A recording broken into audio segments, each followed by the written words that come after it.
Bonjour, c'est Jules Lavie pour Code Source, le podcast d'actualité du Parisien.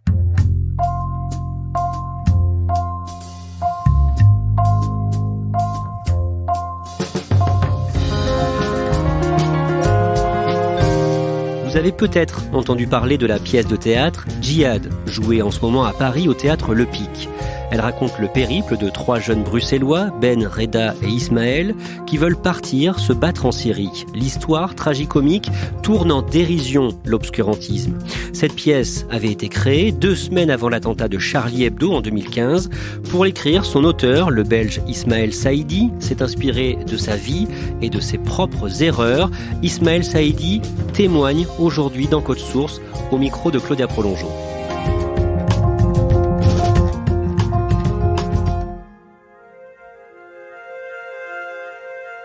Ismaël Saïdi, 43 ans, m'attend dans un café du 18e arrondissement de Paris, où il a ses habitudes. Il porte un élégant col roulé bleu, est souriant et commande un café dès que je m'installe avec lui. Puis il me raconte son enfance. Moi, j'ai grandi dans une famille, alors on était 4 frères et une sœur, donc une famille nombreuse quand même, mais modeste, classique. Ma mère travaillait pas, mon père avait un boulot. Il a toujours été chauffeur de taxi, mais d'abord pour le compte de quelqu'un, puis très vite à son compte. Donc voilà, c'était pas un pauvre, mais c'était une classe moyenne, même supérieure à un moment donné. Mes parents sont arrivés du Maroc fin des années 60, et moi je suis né en 76, dans un arrondissement de Bruxelles qui s'appelle Schaerbeek. Et c'est là que j'ai grandi, au milieu de l'Europe. Je suis parti en vacances tous les ans, j'ai manqué strictement de rien. On a toujours eu tout ce qu'on voulait, tout a été super. Malgré une enfance plutôt heureuse et peu d'ombre noire au tableau, l'adolescence est comme presque toujours plus difficile. Ismaël Saïdi a du mal à s'imaginer un avenir, se trouve moche, ressent un certain mal-être. Être adolescent, c'est déjà un conflit interne. Être adolescent issu de l'immigration, c'est un double conflit parce que du coup, tout doucement, vous commencez à vous détacher de la culture d'origine parce que la culture dans laquelle vous avez baigné prend le pas. Et puis en plus, avec les différences religieuses, je suis de confession musulmane. Voilà, il y a eu une espèce de période et je pense que c'est vraiment ce qu'on appelle aujourd'hui les ruptures identitaires.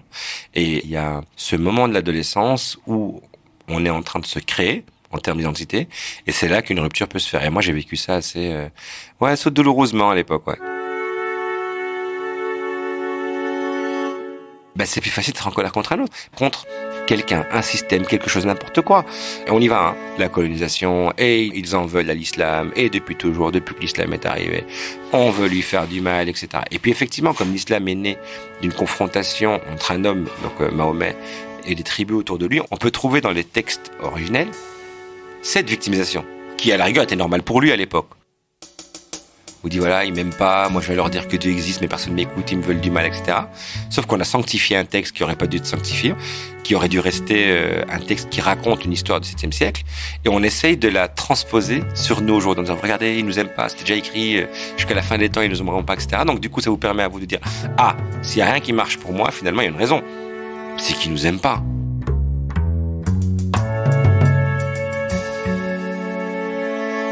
À ces convictions qu'il est rejeté, s'ajoutent chez Ismaël Saïdi des questionnements sur le monde et son fonctionnement. Savoir qui vous êtes, savoir pourquoi vous êtes là, c'est quoi l'autre, c'est quoi moi, est-ce qu'il y a une transcendance qui existe, est-ce qu'il y a un Dieu qui existe, s'il existe, qui sont les bons, qui sont les méchants, enfin, toutes ces questions qui arrivent et qui, malheureusement, si on n'arrive pas à trouver une réponse par soi-même, à ce moment-là, il y a d'autres personnes qui viennent vous donner la réponse qui les arrange. Il y avait des groupes de gens qui faisaient de la prédication devant les portes des mosquées ou dans les quartiers. Et du coup, ces gens venaient et ils avaient ce côté un peu bienveillant, propre sur eux, éduqué. Et puis finalement, vous aviez cette impression qu'ils vous tendaient la main. Et vous pouviez vous laisser aller un peu, comme de la drogue. Ça peut aller très vite. Quand vous posez ce genre de questions-là, qu'on n'avez aucune réponse, et que des gens vous donnent les bonnes réponses, celles qui vous font du bien, celles qui vous font vous sentir comme faisant partie de quelque chose, je crois que c'était ça vraiment, ma recherche, c'était appartenir. À quoi j'appartiens? Et donc, qu'est-ce qui s'est passé pour vous précisément? J'ai failli aller dans la marge. Cette expression, Ismaël Saïdi la préfère au terme de radicalisation, qui lui semble très réducteur. Alors qu'il s'accroche de plus en plus à la religion, l'adolescent commence à se sentir de mieux en mieux. Je pense que, surtout quand on est ado, on a besoin de règles. Et plus il y a de règles, plus on a l'impression que c'est structuré. Et donc ces règles-là, commençaient par effectivement une séparation, ne fût-ce que par la nourriture. Je mange pas la même chose que vous. Ce qui aurait été juste au départ, ne pas manger de porc, par exemple, devenait de plus en plus précis. Du halal, une certaine viande, tuer d'une certaine manière. On allait vers de la précision en fait. Et plus c'était précis, plus ça semblait légitime. Ne pas dire bonjour en faisant la bise, ne pas serrer les mains aux femmes. Et ces règles font du bien, réellement. On mange de telle manière, on rentre aux toilettes de telle manière, on prie 5 fois par jour, on fait toutes ces choses-là. Ça vous donne au minimum un but journalier, qui devient un but hebdomadaire, qui devient un but mensuel, et puis qui devient un but final. Et ça n'a rien à voir avec une religion, finalement. Vous, en tant qu'être humain, le fait de vous donner des règles, ça vous structure. Voilà. Parfois, ça va bêtement à des règles de faut que je me réveille à 7h30 pour aller au boulot. Le jour où vous ne bossez plus, vous avez l'impression d'être perdu. C'est le même principe. Pendant plus d'1 an, Ismaël Saïdi respecte scrupuleusement ce que ses mentors religieux lui imposent. Et puis, petit à petit, quelques absurdités lui apparaissent. On était dans les années 90, donc j'écoutais Goldman. Il était déjà au summum, on va dire, de sa carrière. Et je me débrouillais pour avoir des cassettes et j'aimais énormément et ça me parlait. J'étais un peu en décalage par rapport à tout ce quartier. C'était le début du rap, donc écouter du rap, moi c'était vraiment ça comme musique. Et puis un jour on m'a dit, justement au cours d'arabe, ce qu'on appelle l'école coranique, j'y allais le samedi matin et je suis arrivé avec une cassette et c'était Goldman dans mon Walkman à l'époque. Il y a un des élèves là qui l'a vu, qui était furieux, qui l'a montré au prof et tout en disant que j'écoutais un juif. Et là j'avais aucune notion de ce que ça voulait dire juif en fait. J'étais vraiment aux antipodes et j'ai pas trop compris le concept et donc du coup on m'a expliqué que j'avais pas le droit de l'écouter parce qu'il était juif. Et là il y a une fissure qui a commencé à se faire.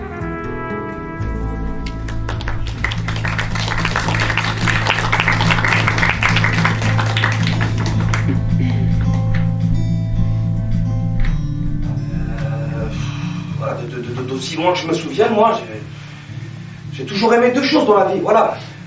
2 choses. Le rock et Elvis. Son nom sur la tombe, tu vois. Son nom, c'était pas Elvis Presley. Son vrai nom à lui, c'était Elvis Aaron Presley. Pourquoi c'est grave en fait? Je te parle de quoi là? Aaron, c'est quoi Aaron? C'est quoi Aaron? C'est un nom de juif! C'est vrai ça? Tout ce temps-là, moi je t'ai fan d'un juif, allez, vas-y, tranquille. C'est grave ça aussi, je sais que c'est grave, ouais mais c'est trop grave! À un moment donné, vous vous dites, ça c'est juste pas possible en fait, donc du coup c'est pas possible, donc je vais devenir schizophrène. Et c'est ce qui vous pousse aussi à sortir du groupe en vous disant, non, ça marche pas. Voilà, c'est un peu comme une secte. Ces petites choses-là, qui encore une fois peuvent paraître anodines, qui peuvent paraître de l'ordre du détail, ça a été énorme. Ça a été, j'appelle toujours ça des espèces d'îles refuges au milieu d'un tsunami de haine. Et ouais, c'est des refuges, ouais. C'est des petites choses que vous refusez. Non, ça je peux pas. Pas écouter la musique, ça je peux pas. Ou ne pas serrer la main à une fille. Non, j'arrive pas. Et c'est tout doucement en fait. Salut Salomé. Bisous. À la semaine prochaine, ouais. Il y a une dame qui est ici, du Parisien. Bonjour! Moi, je m'appelle Elmi Dridi. À l'origine, c'était... À chaque fois que la pièce est jouée en milieu scolaire, elle est suivie d'un débat entre les élèves et les comédiens, dont Elmi fait partie. Je me rappelle une fois, il y avait une fille qui est venue à la fin du spectacle, après le débat. Et pendant le débat, j'avais dit que le dessin n'était pas interdit, que même l'alcool, il y a beaucoup d'interprétations, que ça n'a pas été interdit d'un coup, que c'était sur des étapes. Et elle est venue à la fin et elle m'a dit non, tout ce que vous avez dit, c'est faux. J'ai dit, est-ce que vous pouvez me prouver, argumenter? Est-ce que vous avez lu le Coran? Elle m'a dit non. Elle m'a dit, j'ai lu un peu en français. Je dis, moi, je l'ai lu en arabe. C'est ma langue maternelle. Je maîtrise cette langue. Alors, vous, comment vous pouvez en dire autant, en tout cas? Et en fait, c'est une fille qui a été radicalisée par un jeune homme au Brésil, par Internet et tout. Et c'était particulièrement difficile à essayer de discuter avec elle. Ce jour-là, je ne pouvais même pas aller manger après la représentation. Je suis resté avec elle, essayer de débattre avec elle, d'essayer de lui apporter en tout cas des réponses pour éclairer un peu certaines choses dans sa tête, quoi. Et vous pensez avoir réussi? Je ne sais pas. Après, j'espère. En tout cas, je pense qu'après cette représentation-là, on lui a mis le doute. Parce qu'il a la foi comme toi et moi, Ismaël. Il a la foi, genre. Il a droit à faire son djihad comme tout le monde, voilà, c'est tout. Genre, Débarrassé de ce qu'il qualifie de secte, Ismaël Saïdi se prend en main et se lance dans une voie inattendue. Et il y avait un pote qui me disait « Ouais, ils engagent chez les flics ». Alors, c'était inimaginable, parce qu'à l'époque, des gens d'origine étrangère, chez les flics, il n'y en avait pas. En général, on était plutôt dans l'autre camp. Et je lui dis, c'est pas possible. En plus, moi, franchement, je suis pas très flic, tu vois, je suis plutôt à manifester, je suis pas chez les flics. Puis c'était un pari. Il m'a dit, non, viens, on essaie. Donc moi, j'ai essayé en me disant, je vais l'accompagner, faire les examens. On a fait les examens. Et il a raté, j'ai réussi. Je suis rentré à la police, au départ, sans trop d'idées, en me disant, on va voir ce que ça va être, ce truc. Et de fil en aiguille, j'y suis resté 16 ans. C'est pas mal. Et puis j'ai commencé à écrire des petits textes pour moi, comme ça, chez moi. À l'époque, il n'y avait pas de blog, il n'y avait rien. Et de fil en aiguille, je rencontre quelqu'un qui est réalisateur, qui me dit, je cherche quelqu'un pour m'écrire un court-métrage, et voilà. Et tout doucement, j'écris des courts-métrages, puis je trouve ça marrant, puis je réalise des courts-métrages. Tout ça, c'est un hobby au départ. Puis à un moment donné, c'est tellement devenu un boulot qu'il fallait faire un choix. Je pouvais plus vider mes congés tout le temps pour aller gérer les tournages. Donc du coup, 16 ans plus tard, je me dis, allons-y, prenons ce risque-là. En 2014, Ismaël Saïdi est à Avignon pour un tout autre projet, quand a lieu le déclic qui lui fera écrire la pièce Djihad. Je vais sur Facebook et je vois cette photo de ce gars qui était avec moi en classe. Et en fait, sa photo de profil, c'était lui debout. À l'époque, encore une fois, les gens s'en vantaient. Donc, je veux dire, aujourd'hui, on s'en cacherait, mais les gens s'en vantaient. Il était photo de profil, debout, Kalash, drapeau de Daesh derrière lui, des potes, etc. Il était en Syrie. Et effectivement, je voyais plein de commentaires sous la photo de « bravo mon frère », machin, etc. Donc, ce gars, je me souviens du moment où tout doucement, il suivait ce petit groupe. C'était un converti, d'ailleurs. Je me disais « merde, comment j'ai fait moi pour passer à travers les mailles du filet et pas lui ?» Je commence à taper Syrie, départ, etc. À l'époque, vous ne risquiez pas encore d'attirer la CIA ou l'FBI en faisant ça. Mais donc, je cherche tout ça et je tombe sur une vidéo de Marine Le Pen, même moment, où on lui demande ce qu'elle pense des jeunes Français qui partent. On était au tout début, au départ. Et elle répond que ça ne lui pose pas de problème qu'ils partent tant qu'ils ne reviennent pas. Et ça fait un micmac dans ma tête. Je me dis, ah ouais, merde, quand même, tu vois, tous les deux... D'abord lui qui part, et puis elle qui répond en écho à lui qui part, finalement, en fait. Parce que moi, ma vraie question, c'était pas qu'il revienne pas, c'est pourquoi il est parti. Et c'est ça que je comprenais pas de la part de Marine Le Pen, c'est pourquoi elle se pose pas la question. Et je me dis, j'écrirais bien un spectacle là-dessus, quoi. Ça commence comme ça. En juillet 2014, j'écris très vite. En août, c'était fini le texte. Je me dis, je dois le faire maintenant. Et donc, je cherche des théâtres, il y a personne qui en veut. Pensez bien qu'une comédie qui s'appelle Djihad, c'est un peu compliqué à fourguer au théâtre. Du coup, je trouve une MJC qui accepte de me laisser la salle 5 soirs. Le 26 décembre 2014, je crée Djihad. On n'a pas eu le droit de faire de la pub, pas le droit de mettre des affiches dans le métro. Et Djihad dans le métro, ça le fait pas non plus. Ça marche, on n'a pas fait de pub dehors, mais via Facebook et les réseaux sociaux, on remplit la salle. Et moi, je suis content, personne ne me tue à la fin du spectacle. 3 semaines plus tard, il y a Charlie Hebdo et l'épicerie cachère et tout ça, et ça a mis une espèce de projecteur sur la pièce. Beaucoup de journalistes sont venus voir de quoi ça parlait, et voilà, de fil en aiguille, elle est rentrée dans les plans de prévention, éducation nationale. La première année, c'était d'abord la Belgique, puis on arrive en France. Et Rebelote, ça a été un carton en France, et là, aujourd'hui, elle a été jouée, je crois, plus de 700 fois, et on est à près de 700 000 personnes qui l'ont vue. Elle a été traduite et jouée au Japon, en Italie, en Allemagne, en Hollande, au Maroc, en Côte d'Ivoire. Voilà, c'est devenu une espèce de phénomène qui m'a dépassé, moi, le premier. Beaucoup de gens sont venus me dire après, waouh, t'as été visionnaire avec ta pièce, machin. Ah, pas du tout, j'ai été passéiste. Moi, j'ai écrit ce qui s'est passé il y a 25, 26 ans. Alors, que ce soit encore d'actualité et que ce soit même brûlant en termes d'actualité, c'est pathétique. C'est qu'il y a un truc qui n'a pas été réglé, en fait. Après, vous savez, ce qui est encore plus pathétique, c'est que je tournais avec la pièce partout en France, beaucoup dans des prisons. En prison, j'envoie les mêmes gars. C'est le même profil, finalement. C'est le même profil que mes personnages, et c'est le même profil qu'il y a 25, 26 ans. Si moi je fais partie de ces gens qui ont pu être aidés, sauvés par la culture, c'est que c'est jouable. Donc du coup, moi j'y crois, ouais. L'accès à la culture pour tous, ça va des films, et surtout du théâtre, de la lecture, de la littérature, des tableaux, des musées. Que ce soit en Belgique ou en France, il y a une espèce de clivage où effectivement il y a des gens qui n'ont pas accès à la culture.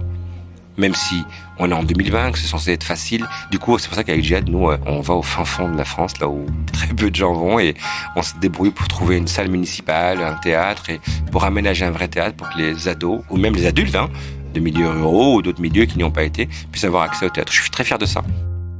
Il y a une double responsabilité, celle de l'État, du système, mais les communautés, quelles qu'elles soient, en l'occurrence ici musulmanes, ont une responsabilité aussi.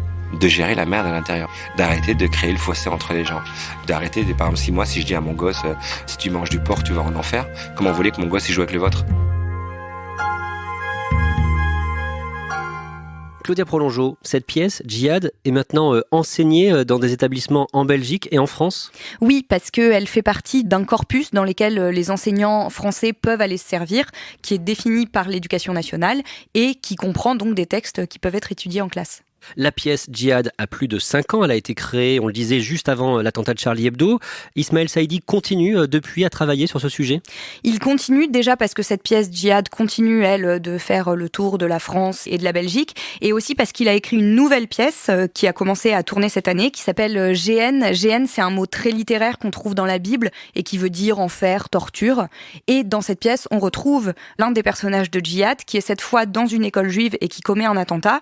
Donc c'est une pièce sur l'antisémitisme, et à son tour, c'est une pièce qui a beaucoup de succès, et c'est une pièce qui tourne aussi, et qui va à la rencontre des collégiens et des lycéens partout en France.